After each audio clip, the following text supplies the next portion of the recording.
আন্তর্জাতিক অপরাধ ট্রাইব্যুনালে সাবেক রাষ্ট্রপতি মোহাম্মদ আব্দুল হামিদ ও সদ্যবিদায়ী রাষ্ট্রপতি মোহাম্মদ শাহাবুদ্দিনের বিরুদ্ধে অভিযোগ দায়ের করা হয়েছে। রোববার বাংলাদেশ আজাদী পার্টি ও রাষ্ট্র সংলাপ ফোরাম পৃথকভাবে এই অভিযোগ জমা দেয়। আজাদী পার্টির দাবি, পিলখানার ট্র্যাজেডি, শাপলা চত্বর হত্যাকাণ্ড, গুম, খুন, বিচার বহির্ভূত হত্যাসহ বিভিন্ন ঘটনায় রাষ্ট্রপতি হিসেবে দায়িত্ব পালন করলেও দুই সাবেক রাষ্ট্রপতি কোনো প্রতিবাদ করেননি, বরং তাদের নীরব সমর্থন ছিল বলেও অভিযোগ সংগঠনটির। অন্যদিকে রাষ্ট্র সংলাপ ফোরাম শুধু মোহাম্মদ শাহাবুদ্দিনের বিরুদ্ধে অভিযোগ করে।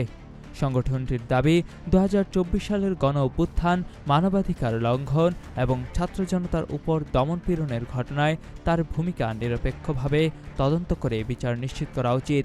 তবে এ বিষয়ে আন্তর্জাতিক অপরাধ ট্রাইব্যুনালের চিফ প্রসিকিউটর মোহাম্মদ আমিনুল ইসলাম কোনো মন্তব্য করতে রাজি হননি। কুমিল্লার কাগজ, নিউজ ডেস্ক।